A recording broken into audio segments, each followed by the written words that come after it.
All right, so this project wound up involving just a lot of information, and it's going to be hard to go into detail on every aspect of this subject. So this will be a low-key summary.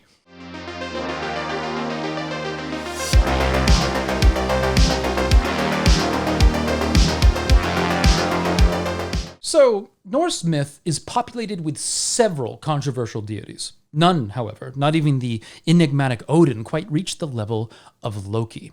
This controversy translates into modern practice among pagans and is especially true among the Reconstructionist movements such as heathenry, which is the modern practice of Germanic polytheism. Now, heathenry pulls from various traditions, the most popular of which is Norse tradition, which is inspired mainly by Norse sources, chiefly the Poetic Edda and Snorri Sturluson's Edda, which is also called the Prose Edda.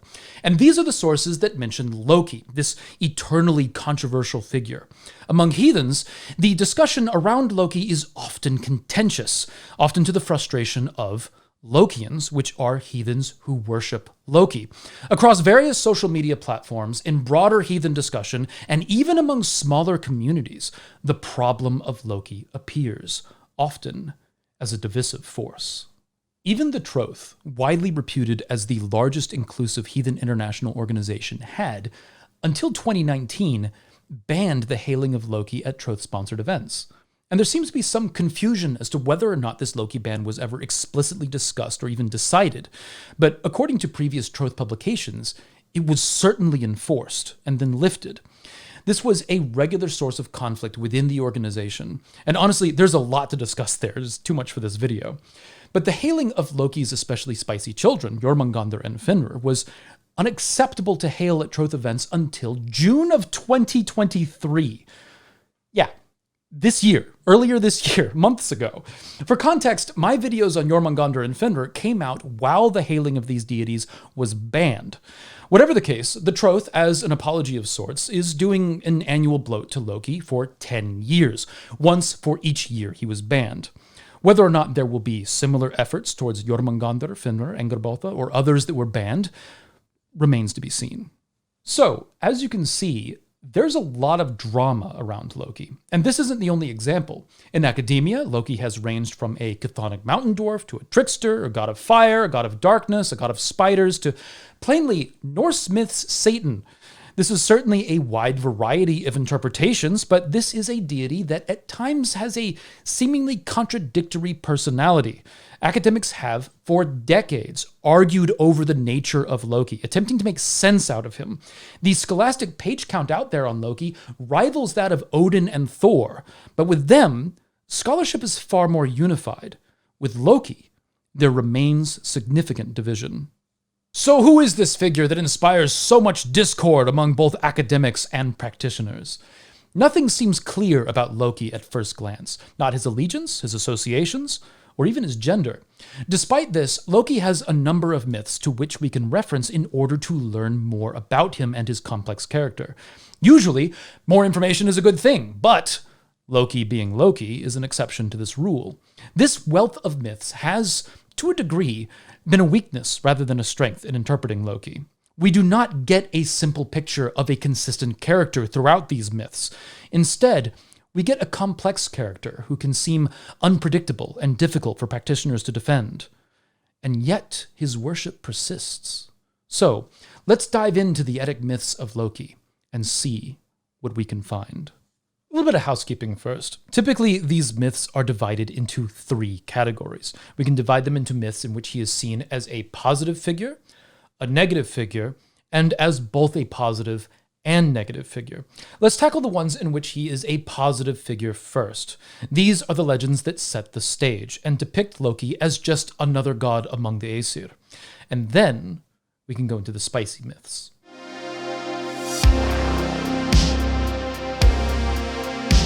This first one is sort of a non-myth. In the Poetic Edda, one of the more controversial stories, the Lokasenna, has a point in which Loki references a myth in which Loki and Odin blended their blood together. Now, what this blending of blood meant, or the nature of its context, is largely lost to time. There may, however, be similarities to the Oath Brotherhood ritual sworn in Gisli's saga. This blood oath ritual that sets the stage for the conflict in this saga involves 4 men mixing their blood together in the turf, swearing that they would avenge one another as if they were brothers. Now, it's questionable as to how far the brotherhood nature of this oath in the saga actually went, at least as far as legality. Legal concepts were very important to Icelanders, and oaths served as the contracts of their day. The nature of this oath does not seem to extend to things like inheritance or other duties of family, and it's possible that this oath carried with it certain implications of loyalty that extended beyond the statement of the oath itself, but it's not clear. Unfortunately, the conflict within the saga starts immediately when one of the members of the ritual starts stating exceptions, like right after the ritual is done, and the drama gets pretty nasty after that.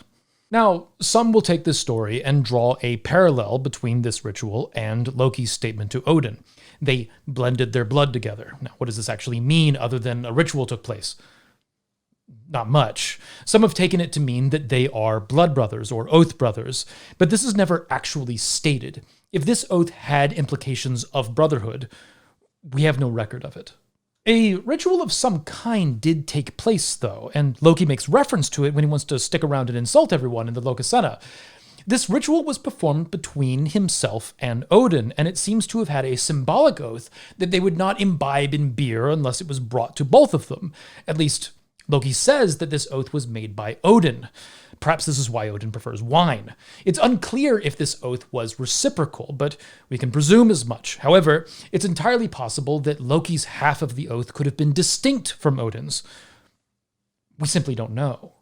Whatever myth that originated this oath between them would likely place Loki in a positive light, and it's probably a safe assumption. Loki's half of the oath could have been an action or a gift, and Loki, in reminding Odin of this oath, convinces Odin to allow him to join in the celebration. And Odin doesn't overturn this, he grants Loki his request, and Loki then gives his toast to the Aesir, which proceeds to inspire much argument among the gods. And this is mainly because of the content of the toast, which, summarized, is "Cheers to all of you! Except Bragi, you fucking coward!"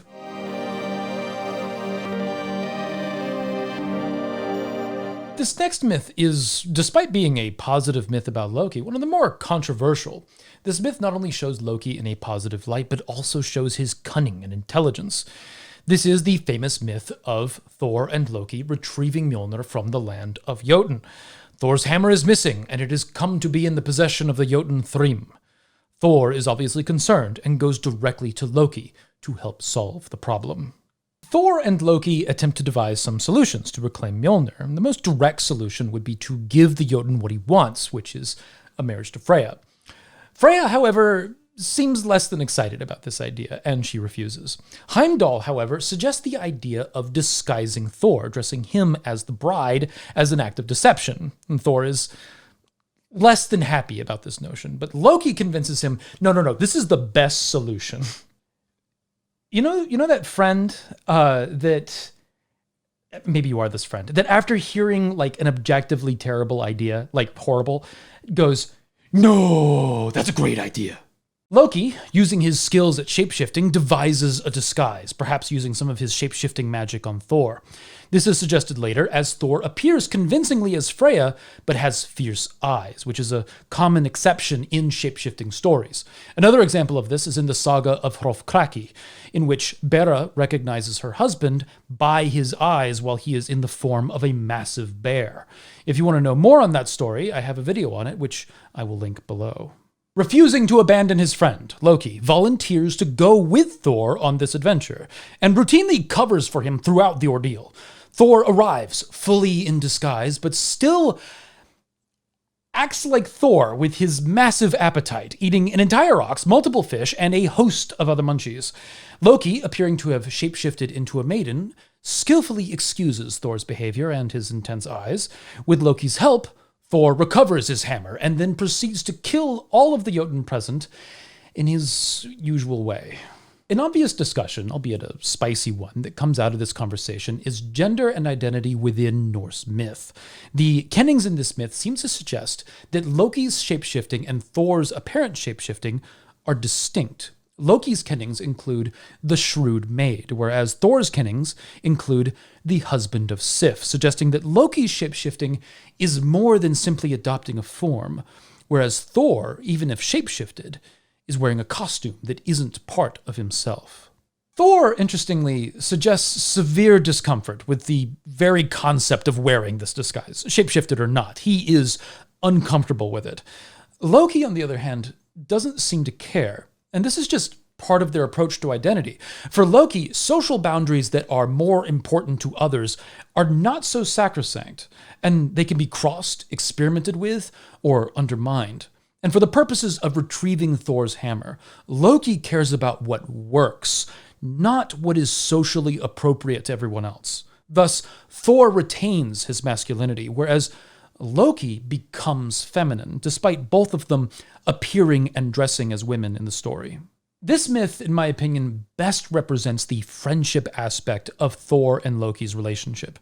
When Thor is missing his hammer, he goes to the cleverest one he knows, Loki. Others are recruited as part of the solution. Heimdall gives advice. Freya lends Loki her falcon cloak, but the one who sticks by Thor's side and helps him through to the end is Loki. It turns out that this clever god is the one who can be depended upon to improvise solutions in a tough spot. And this is something that he consistently does throughout myth. Thor's strength can be relied upon, but it cannot solve every problem. Sometimes cunning is required.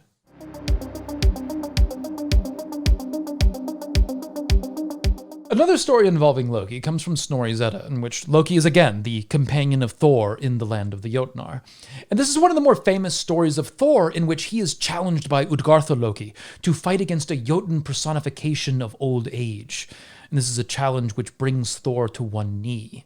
The strongest of gods also fails to lift a tiny, adorable cat, which happened to be Jormungandr in disguise. There are instances in which the challenges are not against Thor, but against his companions, and one such challenge is between Loki and a Jotun with a very similar sounding name, Logi. A pile of meat is placed on what seems to be a long wooden trencher, which is a large, flat, medieval plate. Imagine serving a bunch of food on basically like a huge cutting board, which I guess is what a charcuterie board is, but whatever, let's not get fancy. On one side is Loki, and the other is Logi, and the two are challenged to see who could eat the most food the most quickly. I don't know what this is. Whatever the case, in the end, Loki and Logi meet in the middle, and each having eaten everything that they could on the way, and it appeared to be a tie. But Loki had cleaned every bone. Logi, on the other hand, had eaten the meat, the bone, and even the trencher. Thus, it was concluded that Loki had lost. And later, it was revealed that, like these other competitors, Logi's true form had been hidden, and that he was wildfire. As a result, Logi could destroy everything in front of him with ease. Loki, especially without this information, hadn't stood a chance. In this legend, Loki's character is generally not called into question, like at all. He is loyal to Thor and tries his best along with Thor in the challenges. He tricks no one, and even fails the only contest in which he's involved. There is, however, the curious question of Loki and Útgarða-Loki. They have a similar name and similar associations with deception. It is, however, unknown if there's any relationship between the two. They do not recognize one another in the story, and Loki does not side with Útgarða-Loki at any point in the narrative.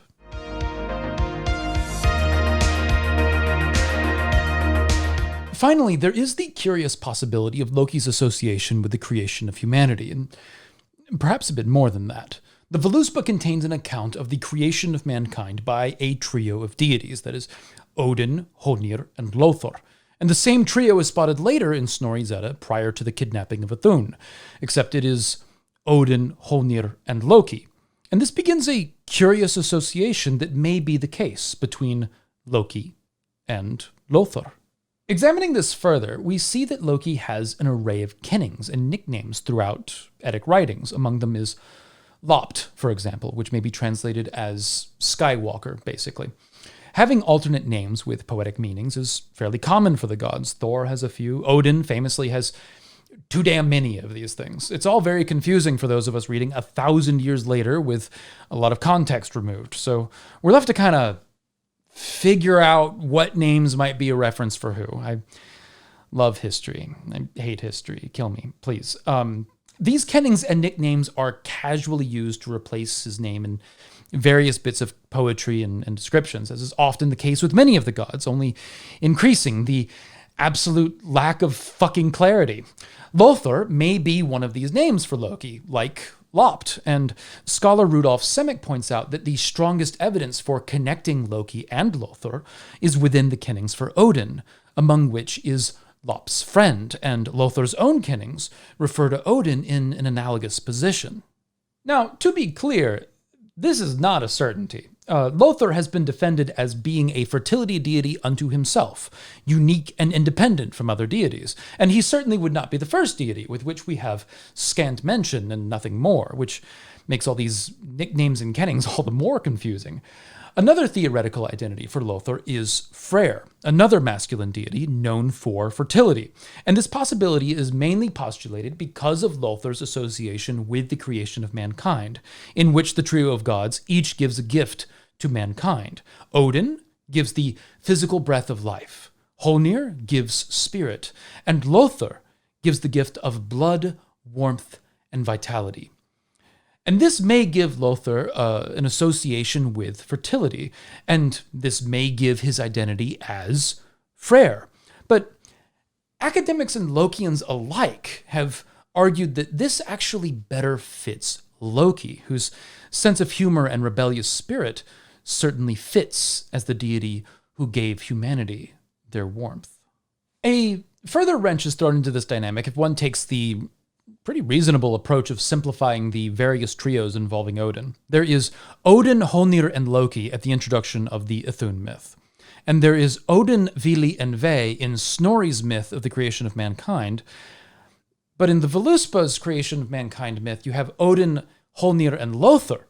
And Snorri quotes from the Völuspá, so he was aware of that trio, and yet he represents those involved as Bor's sons in his retelling. So if we agree that Lothar and Loki are the same, then it's possible that Honir and Loki are identical to Vili and Ve, at which point Loki would not only be involved in the creation of mankind, but would be Odin's brother involved in the creation of Midgard and the slaying of Ymir, which would certainly explain some of the complication regarding Loki's relationships with the rest of the gods. In fact, in my Loki ritual, which I've now performed numerous times at this point, I build upon this likely connection between Loki and Lothar, especially in relation to his association with warmth and vitality. And at the end of the ritual, I give a Lokian blessing to each person present, which goes like this. May Loki give you laughter. May Loki give you warmth. May Loki give you a rebellious spirit. Feel free to use it if you wish.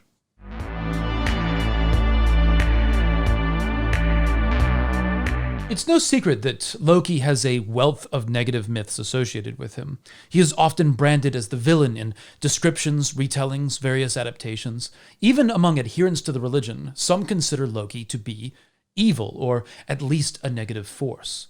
As mentioned before, even in inclusive heathen organizations, Loki has been controversial and even banned. These are the myths where Loki is considered primarily a negative figure. However, some of these myths make a weaker case than others for a negative Loki, and we'll talk about why.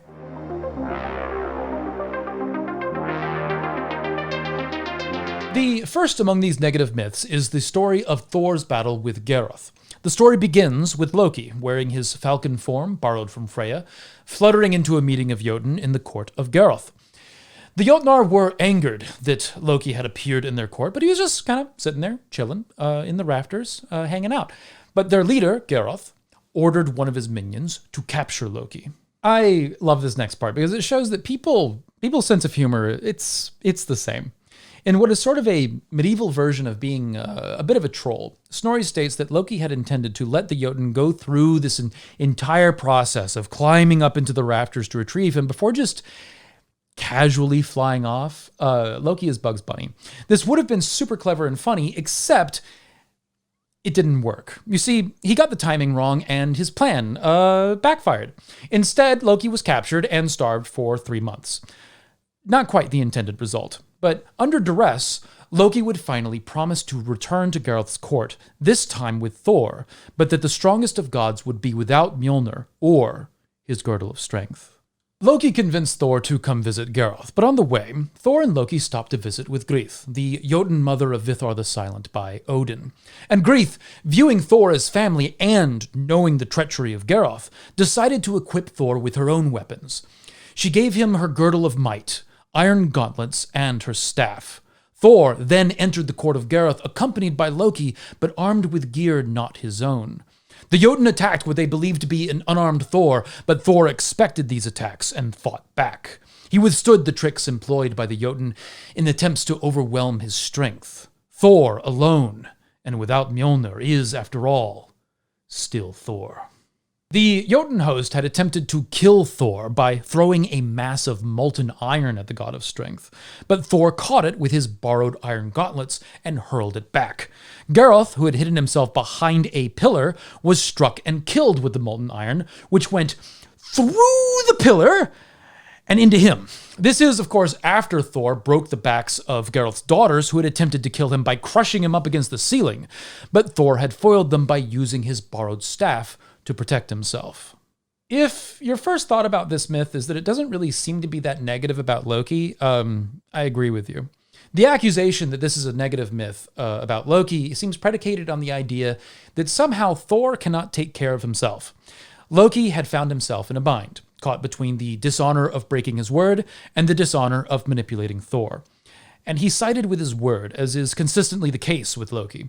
It seems that Loki put his faith in Thor's ability to overcome the challenge and accompanied him throughout the process. Loki never protected Thor in this story because he lacked the opportunity to do so. Thor overwhelmed his opponents in both of the two versions of this story preserved by Snorri. We should consider another aspect of this myth. One way of framing the negativity of this myth is that Thor is the protector of humanity, and that Loki luring the protector of humanity into danger without his hammer would put Loki against humanity, if not Thor. This seems to me to be a bit of a stretch, but also it doesn't really match the information we have. The concept of Loki luring Thor without Mjolnir or his girdle of might is only supported by Snorri's personal summary of the myth.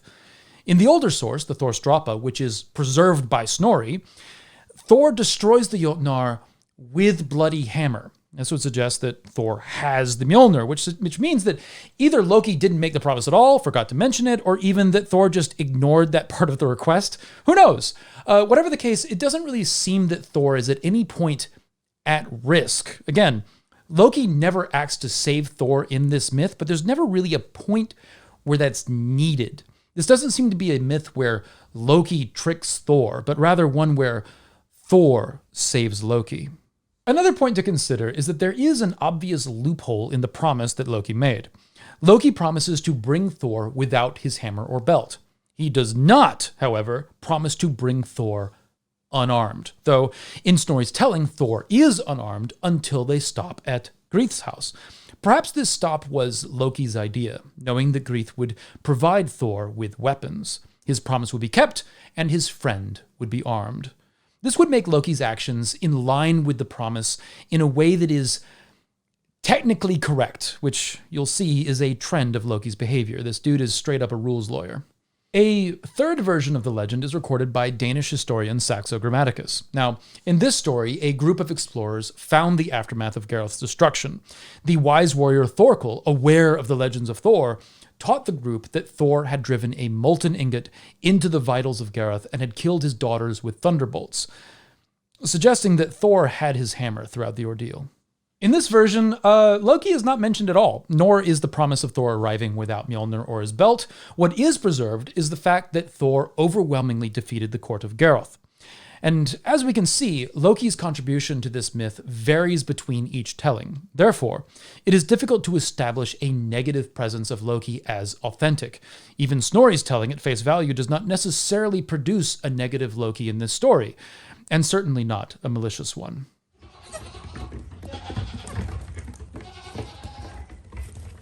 The next example of a negative myth suggests that Loki is responsible for the maiming of Thor's goats. This accusation exists without context in Hymir's poem. This story may have at one point been a Thor and Loki companionship adventure, but it exists today as a Thor and Tyr companionship adventure. At the end, Thor's goat collapses, half dead, and credit to this event is given to Loki. The motivation for this may be that earlier in the poem, Thor kills or at least strikes Jormungandr, Loki's son. It's unclear which actually takes place because the line in the poem that would specify this is missing, which is great. I love history so much. Whatever the case, this would make the action an understated but justified act of vengeance, especially appropriate if Jormungandr is simply maimed rather than killed. However, this is all put into question by Snorri's telling of the myth, in which Loki accompanies Thor, but the one responsible for the maiming of the goats is not Loki, but the peasant boy Thjalfi. Thor kills his goats and then cooks them for a peasant family and then lays out the skins, telling the family to throw the bones onto them. His intention is to take the skins, wrap them up, and then revive his goats by blessing them with his hammer. The result, unfortunately, is a limping goat, explained by the fact that Thjalfi had cracked open a bone to suck out the marrow, compromising the magic. Loki seems unrelated to the event in this story, which seems to be referencing the same incident as in Hymir's poem. The Danish film Valhalla, The Legend of Thor provides an elegant solution to this discrepancy by depicting Loki as advising Thjalfi to crack open the bones and eat the marrow. But this is not represented in the written sources. I don't know whether it's environmentally friendly to be doing this or not, but I think mistletoe is lovely. The most famous of these negative depictions, and one that I've now made so much damn content about on this channel, is the death of Baldr myth, as told by Snorri Sturluson and possibly referenced in the Lokasenna.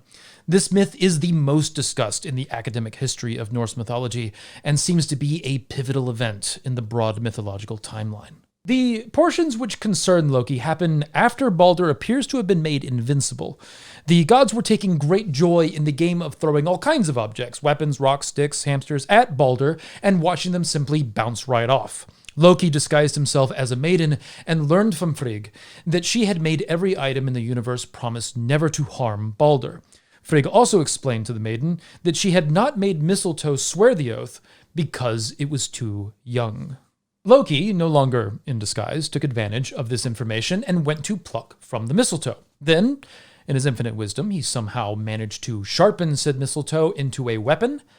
Not sure how that works, but we're rolling with it. He then found the blind god Hrólfr, convinced him to join in on the fun. He directed Hrólfr to Baldr, pointed him in the right direction, handed him the mistletoe, and then Hrólfr, well, he joined in on the fun. The Missile of Mistletoe, being Baldr's single weakness, even in his final form, killed him on the spot. This moment paralyzed Asgard as a legal quandary now appeared. A son of Odin has killed a son of Odin in a place of Grith, a sacred place of peace. As such, no one could take vengeance. The gods could do nothing but weep. It is after this that the funeral of Baldr takes place, and the rider Hermóþr was sent to Hel to broker for Baldr's revival. Hel, the goddess of death and daughter of Loki, informed Hermóþr that if all things in the universe weep, then Baldr could yet live again. The Aesir immediately took action and sent out riders with requests. Everyone and everything in the universe wept for Baldr. Snorri even uses the story to explain what appears to be condensation as objects weeping for Baldr, even still to this day. However, one alone refuses to weep. A Jotun named Thok, said by Snorri to be Loki. Thok verbalizes her refusal to weep, saying, "Thok will weep dry tears for Baldr's burial. No good got I from the Old One's son, either dead or alive. Let Hel hold what she has." So, as I've discussed in these videos here, which I'll link below, the death of Baldr narrative is told differently by Saxo Grammaticus, the Danish historian who was writing around the same time as Snorri Sturluson. Saxo's more detailed story employs what is known as euhemerism, which is the telling of the stories of the gods as humans in history. Now, what he does is he casts Hrólfr as the protagonist and Baldr as the villain. and this version depicts them as Danish warlords fighting over land and the woman Nanna, who, interestingly, is depicted by Snorri as Baldr's doting wife. In Saxo's narrative, however, she refused Baldr and was instead committed to Hothr. Loki is not mentioned at all in Saxo's story. Instead, Hothr received advice on how to kill Baldr from magical forest maidens, who also supplied him with various bits of equipment.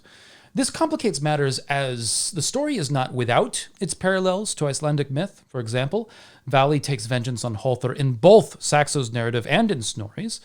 It doesn't quite make as much sense in Snorri's telling, as Loki seems to be the one that is more responsible, at least more than Hothr. In the Voluspa, it is said that Vali never washed his hands nor combed his hair until he brought Baldr's adversary to the funeral pyre. But this is referencing Hothr, not Loki. In Saxo's narrative, Bo, his version of Vali, enters a duel with Hothr and killed him, but he suffered mortal wounds himself and died shortly thereafter. The discrepancies in storytelling here put into question Loki's responsibility for the death of Baldr. However, the Lokasenna seems to make reference to this event. While speaking in conflict with Frigg, Loki drops in his epic rap battle against the gods, "For I brought it about that you will never again see Baldr ride to these halls." Now, this could be a reference to Loki's part in the death of Baldr, or it could easily be a reference to his refusal to weep for Baldr. Either way, the Lokasenna implies that Loki bears some responsibility related to the death of Baldr, either for the death itself or keeping him dead. Further, there seems to be an issue with this myth when it comes to its authenticity as a pagan myth. Iceland had significant influence from Irish storytelling, and there is a story from Ireland called the Death of Fergus that seems to be near identical to the death of Baldr. Scholar and folklorist Anna Birgitta Rooth utilized this to raise the likelihood that the story is inauthentic to Loki. Now, Loki clearly went through a demonization process of some kind after Christianization, and this very likely contributed to some of the negative storytelling around him. So it's very likely that Loki was never associated with the death of Baldr until after Christianization, which would explain why Loki is absent in Saxo's telling. I'll list Ruth's research in the further reading below. It's a very interesting read. Now, the question remains as to whether or not this is actually a negative. Loki, as we'll see in future myths, seems to be strongly associated with balance. It's entirely possible that Loki's motivation was offense at the imbalance created by Baldr's invulnerability. Arguably, Frigg and Baldr upset the natural order by trying to circumvent Baldr's death, and perhaps from Loki's perspective, this attempt to defeat death so absolutely is offensive and even cowardly. We do not, however, have access to Loki's motivation, and this is assuming, of course, that any pagan version of the myth included Loki at all.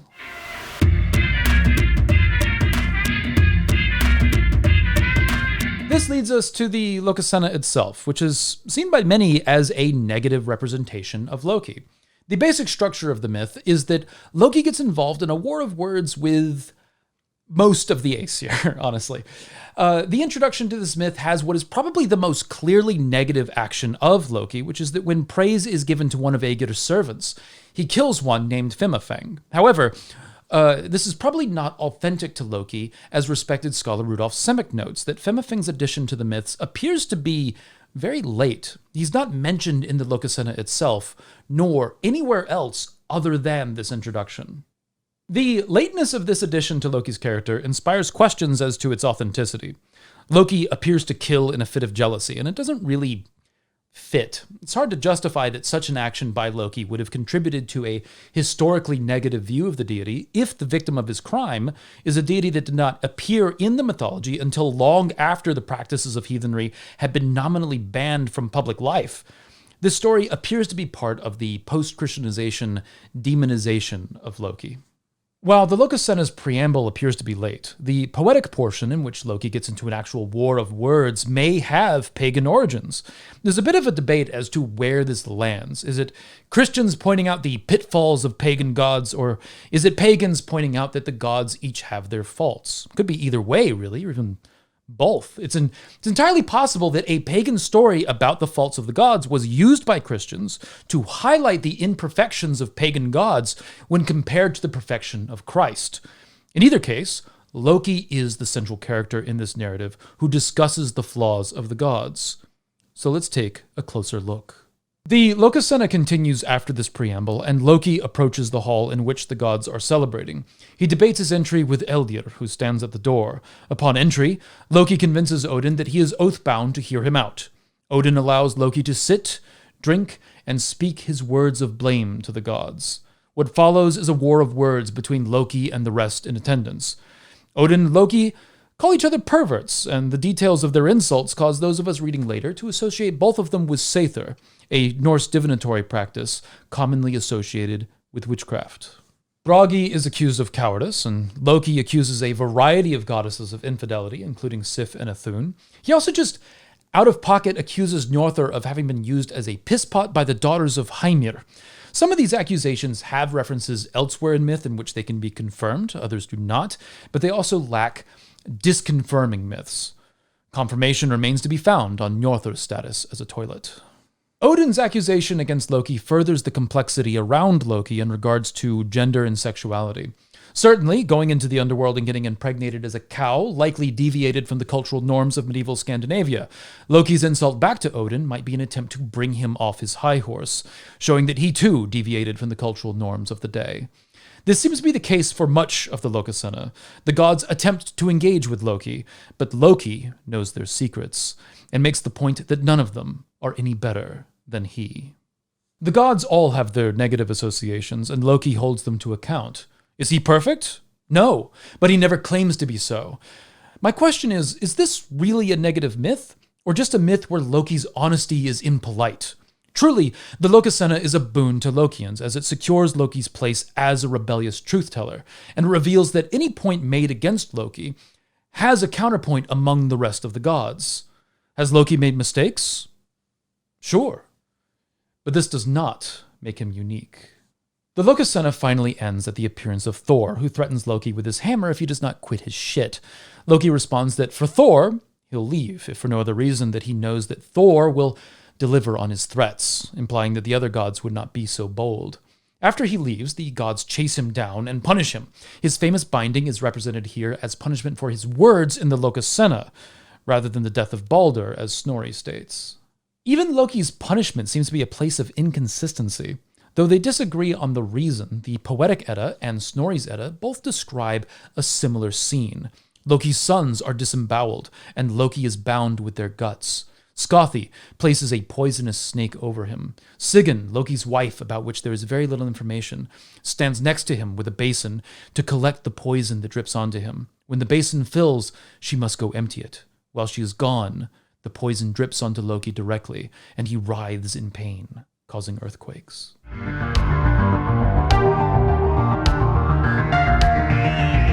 This leads to another legend, which could maybe be about Loki. Saxo Grammaticus seems to omit Loki from his mythic narratives, which raises some question around the authenticity of Loki in the first place. Some explanations have been offered, suggesting that Saxo's agenda of demonizing the gods leaves little room for Loki, at least given his place in some of the narratives. For example, as we just discussed, the death of Baldr. An antagonist among the gods suddenly becomes a protagonist in Saxo's telling, as evidenced by his sympathetic depiction of Hrólfr.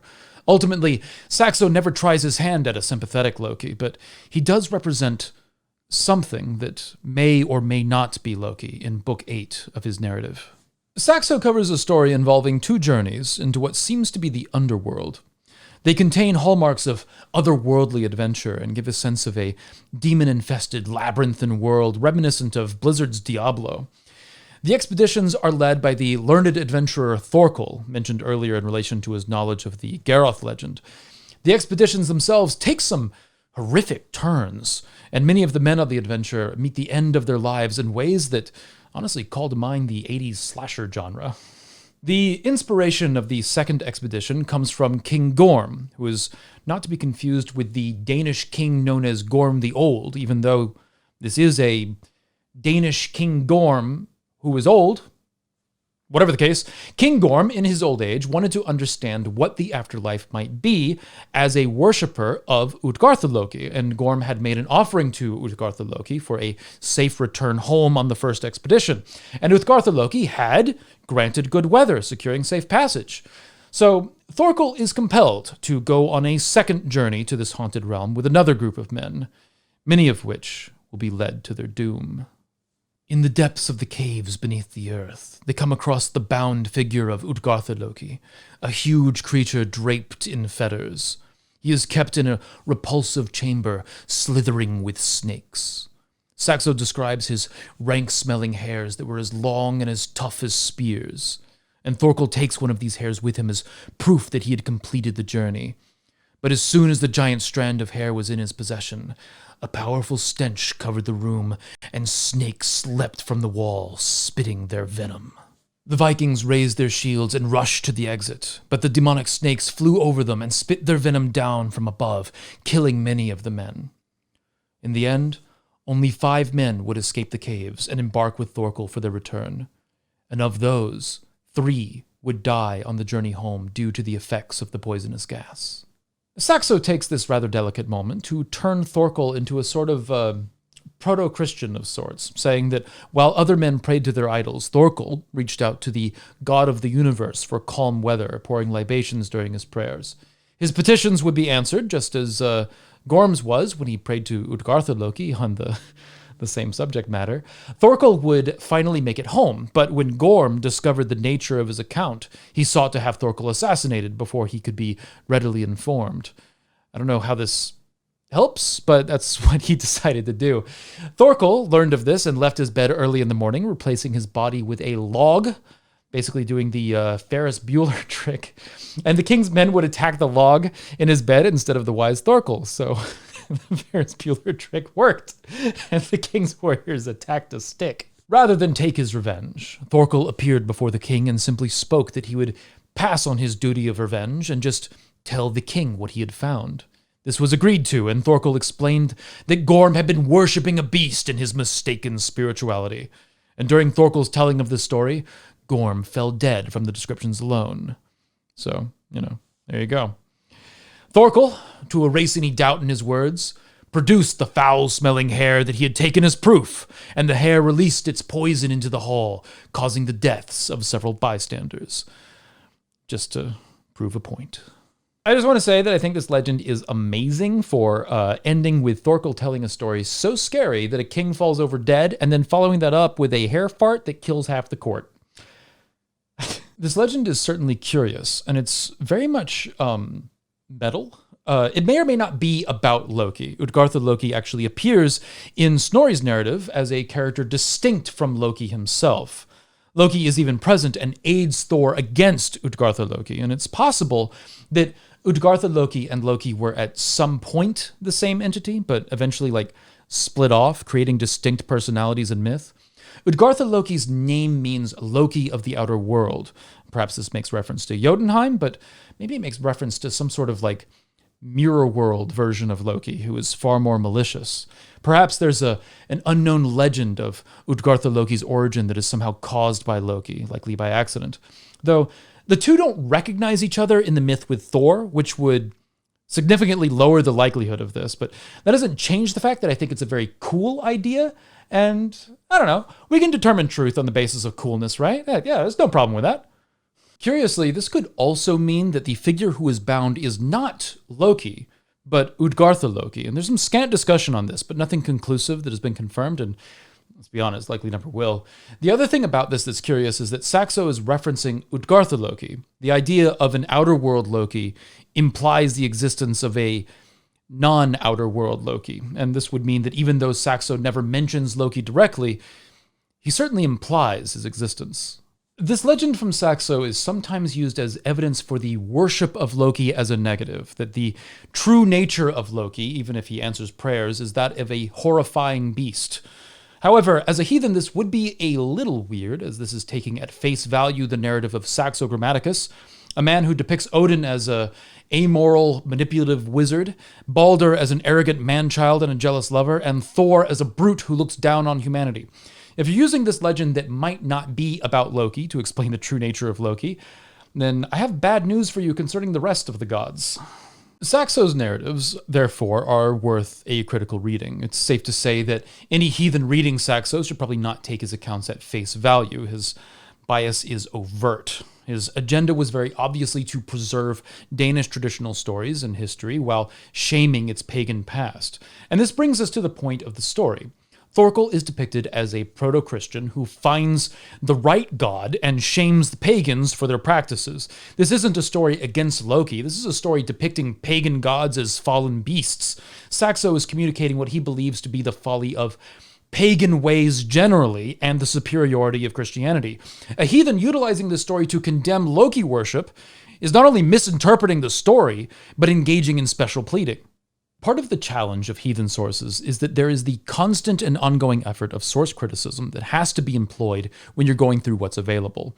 The sagas, the Eddas, and the various records to which we have access are mainly Christian records, and if they're pagan, it's the Romans from hundreds of years earlier. So in reading these texts, the bias of each source has to be taken into consideration.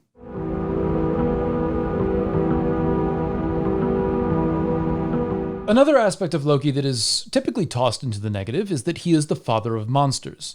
This assignment is generally given to him through the children that he has with Engerboltha, whose name means the one who brings grief, and sometimes phrased as bringer of sorrow.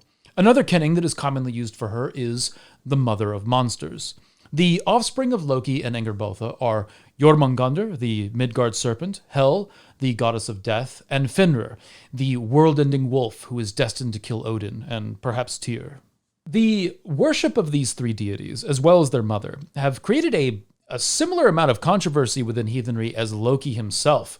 The implication of this as a negative aspect of Loki is predicated on the nature of the parents determining the nature of the children. Snorri states that the children are of concern due to the nature of their mother, and still more because of the nature of their father. There are problems with this line of thinking. Firstly, Hel does not seem to create any threat in the remainder of the narrative. She simply resides in and manages the domain that she was assigned by Odin as the goddess of death. Hel pretty much keeps to herself in Helheim. Her part in the famous Baldr legend expresses her domain over the finality of death, not the act of killing or anything like that, or even bringing about death. She is reasonable and even gracious in providing the possibility of overriding the death of Baldr. Jormungandr doesn't really do anything before he is attacked by Thor, so that sets that stage. Someone bonks you on the head with a hammer unprompted, you might have it out for the guy. Fenrir is arguably wronged by the gods for simply being a large wolf before he breaks loose and takes his revenge. Hel is discarded on the basis of her fierce appearance. This dynamic is not missed by modern practitioners who might worship these gods. They might understand Jormungandr as a force of nature who responds to aggression from humanity, or Thor, humanity's protector. They might see Hel as a death matron, more of a maternal guardian and caretaker of the ancestral dead than any sort of evil force. They might see a little themselves in Fenrir, an entity who was harshly judged and punished for his identity rather than any action. They might identify with his struggle and his isolation, and even have a little understanding for his desire for revenge. If Jormungandr, Hel, and Fenrir are meant to reflect the nature of their parents, then perhaps we should give Loki and Engerboltha a closer look. In fact, understanding the injustice experienced by their children may give context to Loki and Engerboltha. An interesting analog for Engerboltha might be found in the saga of King Hrolf Kraki in the form of Bera, the mother of 3 children by their father Bjorn, who is cursed as a werebear. Bera is also cursed by the same woman who cursed and arranged the death of the father of her children. This morbid curse comes in the form of forcibly feeding Bera the cooked bear meat of her deceased love. For more on this story, you can check out my video on the werebear linked below. Because of this secondary curse, 2 of Bera's children were born not entirely human. However, because the curse wasn't properly completed, the 3rd, Bodvar, was unaffected by the curse. Despite the effects of the spell cast on Bera, all 3 of these children, Elkfrothi, who is half elk, Thoror Houndfoot, who had the feet of a hound, and Bodvar Bjarki, a legendary warrior with a spirit bear form, all had heroic adventures. Bera is the mother of monsters, and yet all of those monsters share the nature of their father and mother. They are heroes.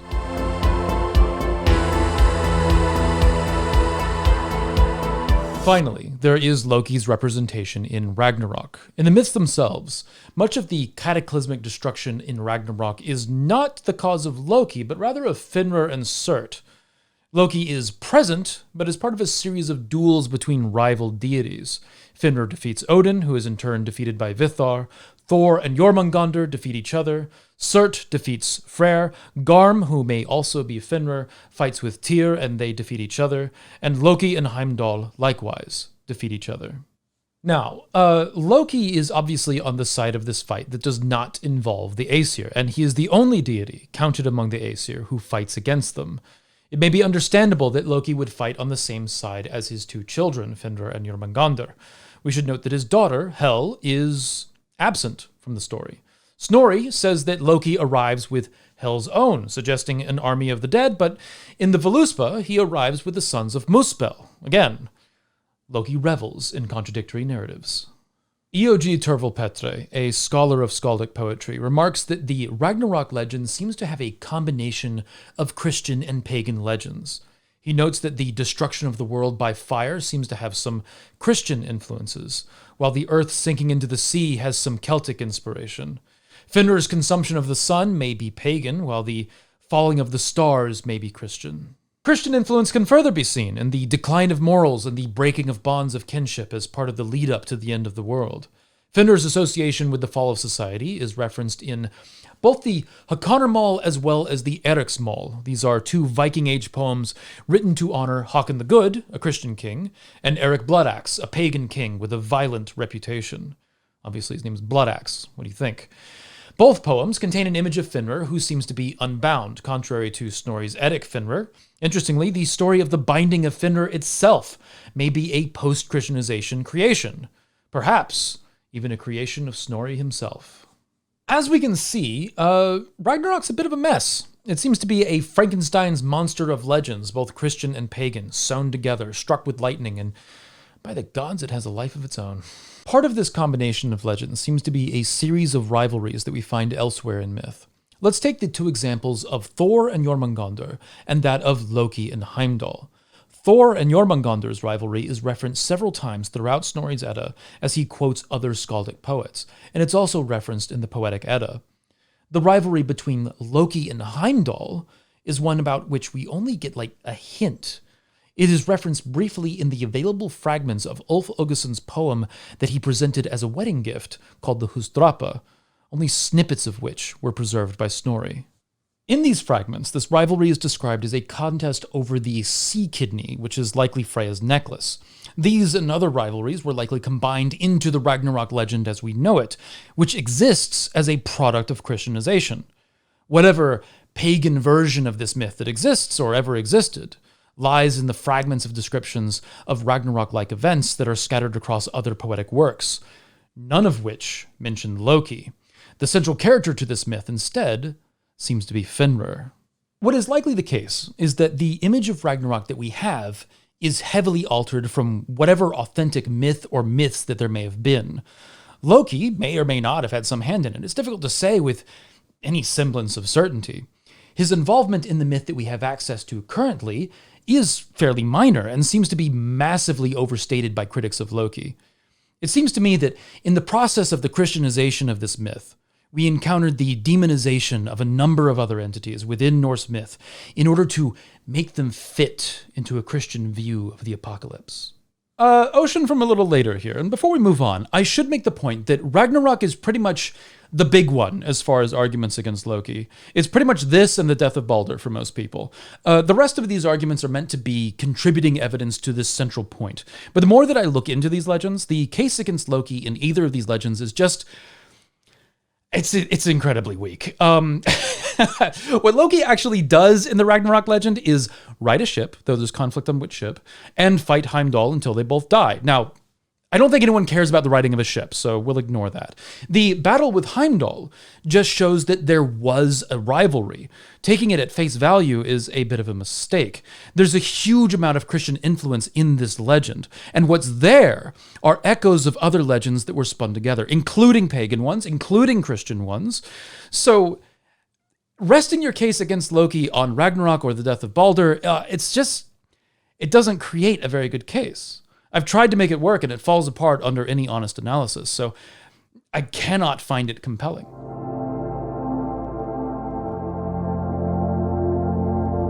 Along with the positive myths and the negative myths about Loki, there are a number of myths that are traditionally seen as falling somewhere in between.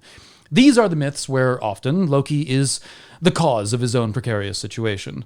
The result of Loki's solution, however, might be seen as profitable for the gods.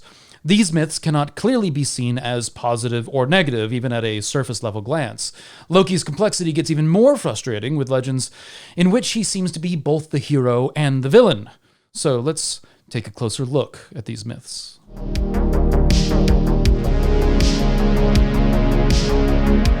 Early in the Prose Edda, Snorri tells a story that sets the tone for Loki's complex character. When the gods first constructed Midgard and began their settlement of Asgard, it was decided that they needed to build a wall. A builder offered to construct them such a fortress that it would withstand frost giants and all manners of threats. The payment he requested was a marriage to Freya, and to have possession of the sun and the moon if he could complete the project in 3 seasons on his own. Otherwise, there would be no payment. The gods, thinking that this feat was impossible and that free was a great price, had a meeting, and the gods struck a bargain with the builder that he could have what he demanded, but only if he was able to complete the project in a single winter, and that he should receive help from no man. The builder agreed, but said that he would like the use of his steed, and Loki, presumably seeing that this was in keeping with the wording of the deal, convinced the gods that this should be allowed. It turns out, this builder's stallion was insanely bonkers sleeper build Stronk and performed twice the deeds of strength as the builder, and it looked like the master builder was about to actually successfully pull this off, and the gods would have to deliver on their promised payment. This got Loki into trouble. Weirdly enough, Loki is the one who is villainized for this, rather than the gods for seeking to cheat out some free labor. Whatever the case, Freya was not happy, and the gods put it on Loki to solve the issue, otherwise they would kill him.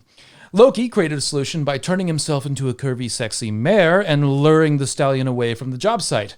The builder ran off trying to catch his stallion, but the stallion had other, we'll say, far more pressing interests. The next day, not much building was done, and it became clear that the builder would be unable to complete the task. The builder went into a rage, and it was revealed that he was actually a mountain giant. The gods canceled their oaths and called upon Thor, who came rolling in with Mjolnir, and in the words of Snorri, paid the giant's wages by smashing his skull with Mjolnir. After this, Loki returned with his new child, a foal named Sleipnir, making Loki the proud mother of an 8-legged horse. This story reads as if the gods are trying to wiggle their way out of responsibilities, but Loki is the one who solves the problems and comes back with an 8-legged horse as a gift for Odin. This legend may have been subjected to aspects of Christianization, but the spirit of Loki's motherhood to Sleipnir kind of fits his character. The gods come out of this story looking more negative than Loki, in my opinion, but this too could have been an aspect of the process of Christianization. Now, look, anyone who's worked in construction and has dealt with a client who wants to get out of payment likely won't view this legend with the gods in a positive light. Loki's solution, however, it's both fair and underhanded. It fits the terms of the bet, but it's not exactly the most honest way of going about and achieving victory.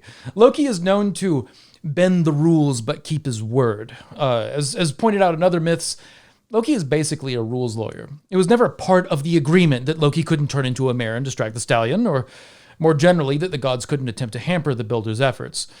In this case, Loki's perspective on rules and promises works out to the favor of the gods. The wall is built, and the Jotun paid for it. And Odin got a horse.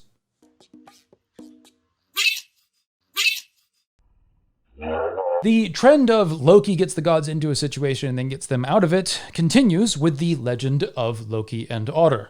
Odin, Loki, and Honir are out and about, chilling, hiking, doing godly outdoor activities, as you do, and Loki finds an otter eating a salmon. Loki throws a stone, killing the otter, and Loki was quite pleased with himself, because with one throw, he caught both an otter and a salmon. This is, honestly, the most objectionable thing that Loki does in the myths, because otters are objectively cute, but this is not a very common objection. Like, seriously, you want to kill one of these little guys? They hold hands while they're swimming. The trio then went to visit a farmer, and come to find out, the otter was the farmer's son. The identity of the otter and the fact that Loki had killed him was revealed, and the 3 deities were taken prisoner by the farmer and his 2 sons. How exactly this works, I don't know, but here we are. The Aesir then offered a ransom for their lives. The terms decided upon were that the sum should be enough gold to both fill and cover the otter skin from the farmer's deceased son.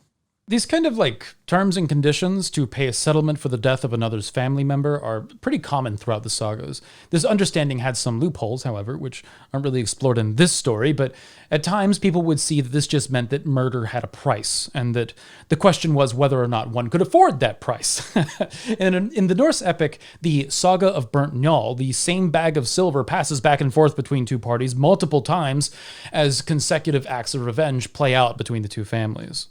Odin negotiated for Loki to leave and handle the task, since it was his actions that got them into this predicament.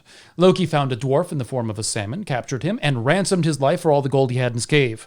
The dwarf agreed and took a substantial amount of wealth out of his cave, but tried to hide a gold ring up his arm. Loki, a crafty one himself, noticed this and demanded the ring as well. The dwarf went along with it, but cursed the ring to bring misfortune on its possessor. Once Loki returned, they filled and covered the otter skin with gold. Odin, however, liked the ring and took it for himself in the process of payment. But Otter's father noticed that a whisker was not yet covered, so Odin covered it with a ring. After this, the debt was considered fulfilled, and the farmer kept the cursed ring. If Odin had made excuses to keep the ring, he would have instead inherited the curse.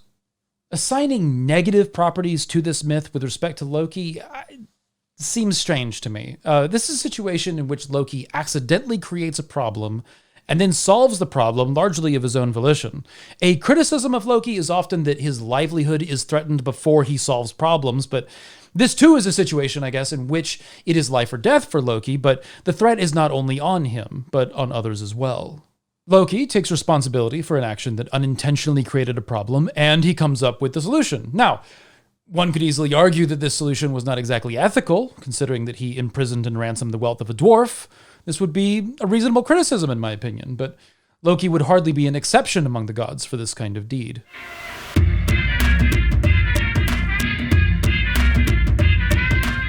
For this legend, Loki fucked up here. Unfortunately, the only legend in which Sif plays a major part is a legend in which she is subjected to a practical joke from Loki. Sif was known for her long and beautiful hair, and Loki, in a prank that would only be considered appropriate by certain prankster YouTubers, decides to shave her head. Yep, that's what he did. And Thor, not a fan of the it's a prank bro justification, decided to threaten to break every bone in Loki's body unless he swore to fix the issue. Loki's solution, in order to make things right, is to commission the dwarves Brok and Eitri to create a head of hair for Sif. And they do so. Problem solved. Myth over. Glad that was quick. Just kidding. The Dwarven brothers also created the ship Skidblathnir and the spear Gungnir, and Loki decided to take this whole situation a bit further and bet his head that the dwarves could not make 3 more items as amazing as these. The dwarves accepted and set about an attempt to outdo themselves. Loki shapeshifted into a fly and harassed them a bit by biting the one working the bellows in an attempt to manipulate the situation and win the wager. And the wager, of course, didn't say he couldn't do that. Out of this round came the famous hammer, Mjolnir, the boar, Gullimbursti, and the multiplying ring, Dropnir. Loki returned to the gods with these gifts in tow, and the golden hair for Sif would indeed be a solution to the prank gone wrong. This dwarven creation grafted onto her scalp and would continue to grow as gold from her head. Ultimately, when the other items were presented to the gods, Mjolnir, which was from the second round of creations, was deemed to be the best of the gifts. Thus, Loki lost his bet. When the dwarves decided to make good on their wager, Loki added the stipulation that they had to catch him first. Thor handled this part and brought Loki back to the dwarves. Loki then stated, ever the goddamn rules lawyer, that they could have his head but no part of his neck, thus ensuring that his head would remain attached to his body. The dwarves then decided to sew Loki's mouth shut instead. Another solution would have been to cut off his head at the jaw, but that's not how the story goes. The assignment of negativity to Loki here is somewhat understandable. Let's not make excuses. Loki fucked up here. Clearly, the prank on Sif is inappropriate. But it's hard not to recognize that Sif and the other gods come out ahead in this legend. Ahead. This is another case in which Loki creates a problem, but then solves a problem. In this case, Loki creates a solution simply by making a request. The solution only gets complicated when he bets his head that the dwarves cannot outdo themselves. Loki is guilty of making a bad bet and then getting held to account by Thor. Another interesting thing about this legend is that it puts Loki in the club of deities with a missing something that seems to make them better at the thing. Odin's missing eye grants him both wisdom and incredible sight. Heimdall's missing ear seems to enhance his hearing in some way. Tyr loses his hand, but it's a mark that shows his commitment to justice. Loki's mouth is sewn shut. But the stories that seem to take place after this, including the Lokasenna and any myth with Thor and his hammer, well, they all depict Loki with the sharpest of tongues. It's also worth pointing out that this is the legend in which we find the origination of Mjolnir, so the very existence of Thor's famous hammer is owed to the father of Jormungandr.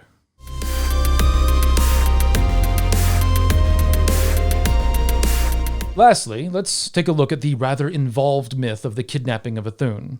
This myth starts with Odin, Honir, and Loki out on a journey together, and they find a valley of oxen. They kill one, and they proceed to cook the animal. They find, however, that the ox refuses to actually cook. The oven just isn't working. An eagle sitting above claims responsibility for this anomaly and says that if he gets his fill of the ox, then he'll allow the oven to work. The three gods agree to this, and they allow the eagle to have his fill. The eagle immediately takes from both shoulders, which is seen as the best part of the ox, and Loki did not appreciate this, and hit the eagle with a pole. Even though the eagle was promised to eat his fill, it seems that he took all the best parts in the process, and this is something that Loki may have seen as an abuse of the deal. Interestingly, smacking the eagle doesn't actually violate the terms of agreement, as the eagle still ate his fill. Loki demonstrates throughout the myth that he has an appreciation for the specificity of oaths and deals, be that when he makes them or when they are made with him. Even still, this is where Loki creates a problem that he has to figure out how to solve. You're out to eat with a friend and they ask if they can have some of your meal and you're like, yeah, man, you can have some. And then they take the best parts and you're like, you The eagle flew off, taking the pole and therefore Loki with him. And the eagle made Loki's time in the air very inconvenient, banging him into stones, dragging him through trees, the works. After extended punishment, Loki offered a truce to the eagle where they could just stop and work out a deal. But the eagle proposed an ultimatum, saying that he would only stop if Loki would promise to lure Ithun out from the protective walls of Asgard with her apples. Loki is forced to agree and delivers on his promise. Loki lured Ithun out with descriptions of curious apples that she would probably think are worth having. He said that she should bring her apples for comparison, and she excitedly goes with him on this adventure. She was likely rather upset when, instead of interesting in new apples to study, she was met with the Jotun, Thjazi, the true identity of the eagle. Thjazi then snatched Ithun away to his home. Damn it, I'm sitting here editing this video and I'm like, missed opportunity, man, because I could have said that she was upset that it wasn't fruitful. Unfortunately, Ithun's absence meant that the gods lost their agelessness and began to grow old. What this means for Odin's regular depiction as an older man, is unknown. But the gods held Loki to account, and the gods threatened him with death and torture if he did not fix the situation, and so Loki figured out a solution. He asked to borrow Freya's falcon form and went to fetch Ithun. He found her alone, chillin' in Thjazi's abode. Thjazi was out on a boat, so great timing. Loki then turned Ithun into a nut and brought her home. And Thjazi returned home and was less than excited about the fact that Ithun was missing and then chased Loki down in his eagle form. The gods saw Loki's precarious situation and sprang into action, constructing a pyre. And Loki anticipated the solution and used his superior mobility as a falcon to fly as close to the fire as possible and then dodge at the last moment. Thjazi's eagle form was unable to avoid these flames and his wings caught fire, and this resulted in Thjazi crashing into Asgard in flame and glory. The Aesir nearby would kill Thjazi, and Loki thus solved the problem he created. Shortly thereafter, the echoes of Loki's problem created a new problem. Thjazi's capable daughter, Skathi, arrived in full armor seeking revenge. The gods decided to fix this problem by promising Skathi a husband among the gods, but they stipulated that she had to choose her husband by the appearance of his feet. For whatever reason, Skathi accepts this proposition and picks the best damn feet she can, which happen to be those of Njorthr, rather than Baldr, like she had hoped. Skathi's terms also included that the gods had to make her laugh, and this solution was left to none other than Loki, who, bear with me, strapped his testicles to a goat and then struggled to get away, and both he and the goat made quite a bit of funny noises and commotion in the process. After a few moments of this, Loki Balls tired, flopped into Skothi's lap, causing her to laugh. Finally, as a grand gesture of respect, Odin placed Thjazi's eyes into the sky as stars in compensation. Skothi says to the gods, "All right, you've got to make me laugh." All the gods just look to Loki. This is a myth in which Loki created a problem that compounded upon itself. Ithun's absence created a problem that was beyond the simple peril of Ithun, that is, the aging of the gods. And after he is held to account, Loki enlists favors from the gods in order to create a solution, and is then instrumental in bringing about that solution. We also see another example of Loki's shape-shifting abilities, working on others around him. Loki's ability to transform Ithun into a nut calls to mind Loki's ability to transform Thor into a bride. Further, Loki aids in solutions of secondary problems created by his actions as well. Because of Loki, Skothi joins the gods, not only because he sets events in motion that brought this about, but he was instrumental in securing her laughter, one of her stipulations for forgiveness, though she, perhaps reasonably, does not seem to truly forgive, as she is the one who places the venomous snake over Loki's head in both the Lokasenna and Snorri's Edda. A consistent theme throughout these myths is Loki's respect for his word. Loki makes promises and then delivers on them, and he, likewise, holds others to their word with him. Others seem to be aware of this aspect about him and take advantage of it. Thjazi, Geroth, and others who force Loki into unfortunate situations as a means to force Loki to make a promise are exploiting his loyalty to his word, and creating situations in which they can extract promises out of him. These promises, however, do not always go for them the way they intend. Loki is not easy to manipulate, and has methods of his own to ensure that he gets the upper hand. Interestingly, Loki is often accused of being a liar. I've heard Oathbreaker assigned to him often by heathens who object to the worship of Loki. However, in these myths, I don't actually see a single instance of this. Instead, I see a character who takes his word seriously, perhaps a little too seriously. Not only is he insistent upon honoring his word, he is bound to the specificity of his words. I'd suggest that Loki is not a liar. He is, in fact, frustratingly honest. An objection to this might be Loki's use of disguises and manipulation, which leads me to the type of honesty that Loki upholds. He's very technically honest, which is what I mean by frustratingly honest. Loki's rules lawyer style of honesty is often used by the gods, such as the case of the deal around the walls of Asgard or the ransom of Baldr. Compare that to Odin, who has several examples in which he lies, cheats, steals, and is celebrated for this. The label of trickster actually fits Odin more than it does Loki. The criticisms of Loki sound more like Odin to me, to be absolutely frank, but Odin and the worship of Odin does not and should not receive the stigma that has developed around Loki worship. Loki's cleverness around oaths and legal matters seem to be emulated in the sagas by the various lawyers. Examples appear of similarly clever lawyers throughout the sagas, but especially interesting examples can be found in the Saga of the Confederates and the climax of Njál's saga. In these stories, Viking lawyers, yes, those were a thing, employ similarly technically correct tactics in their legal disputes. They would appear to be trickery, but are just using the existing system to their advantage. I can't say the word similarly. I don't know. Likewise, Loki's honesty is often exploited. In the case of the Geroth and Thjazi myths, Loki is forced into a promise. He does, however, seem to regularly take ownership of his actions and his promises, even when he is manipulated. In the case of Thjazi, Loki has to follow this up with actions that right the consequences of his messes. And in the case of Geroth, it appears that Loki may have figured out a loophole in the promise. This brings us to a common objection to Loki's actions when he fixes his problems, which is that he often does so under duress, threats of bodily harm or death and the like. What's interesting to me about this objection, and I looked into this, I don't see the gods asking Loki nicely for things very often. They just kind of jump to the threats when threats are made, right? Odin is an exception here when he sends Loki out to create a solution for the ransom of Baldr situation. And this is also true of Thor when he requests Loki for help regarding his lost hammer. And further, there doesn't seem to be much distinction between how Loki responds when he is asked respectfully versus disrespectfully. He follows through in both cases.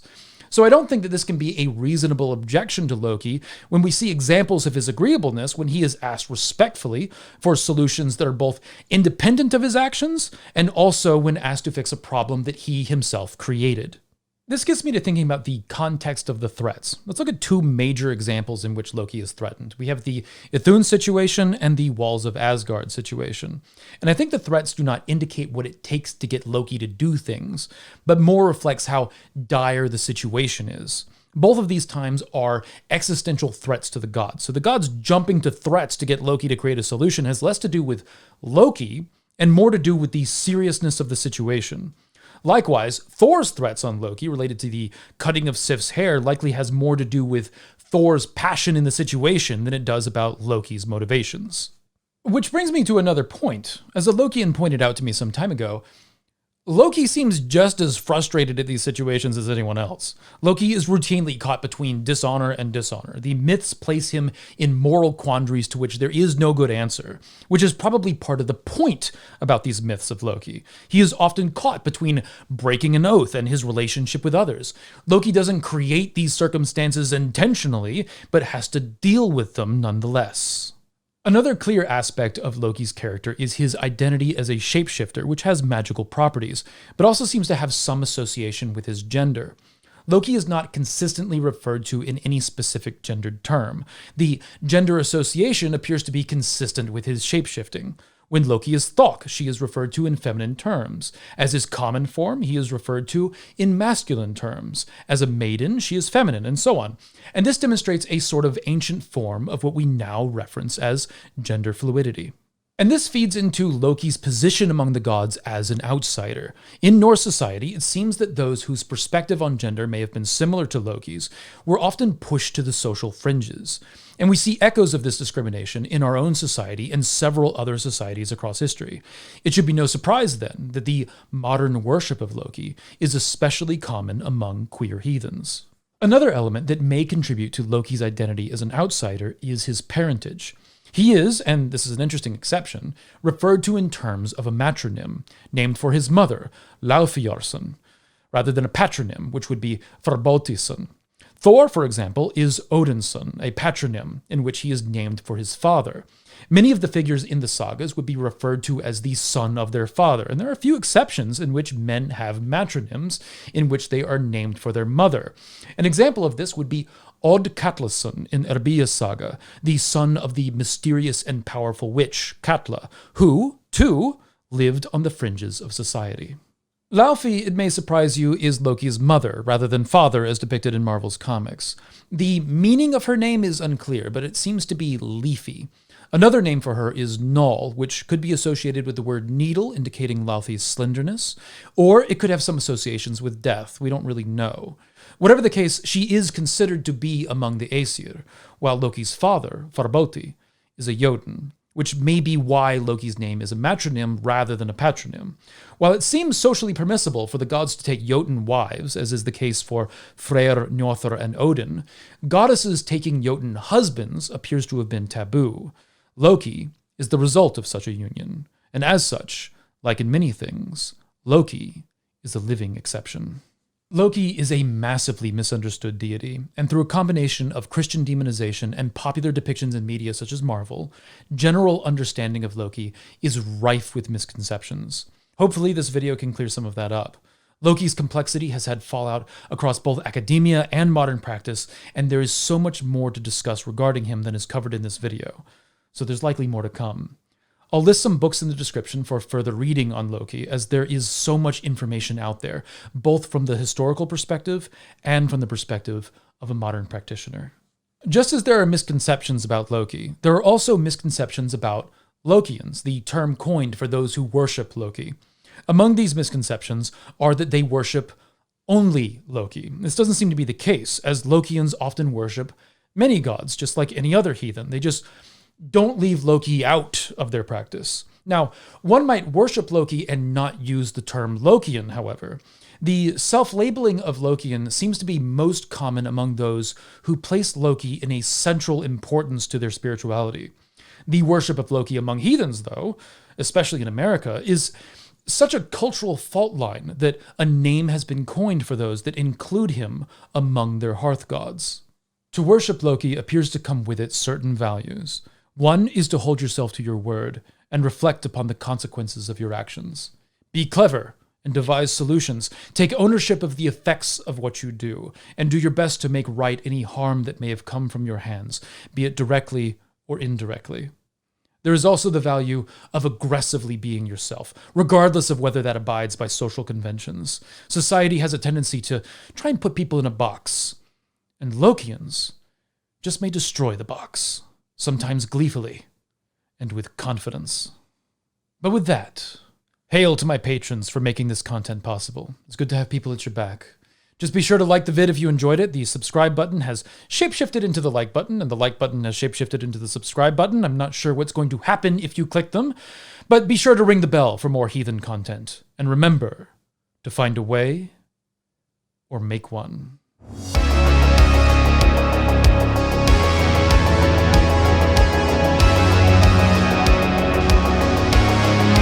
We are paganisms conducting a ritual in the middle of the park.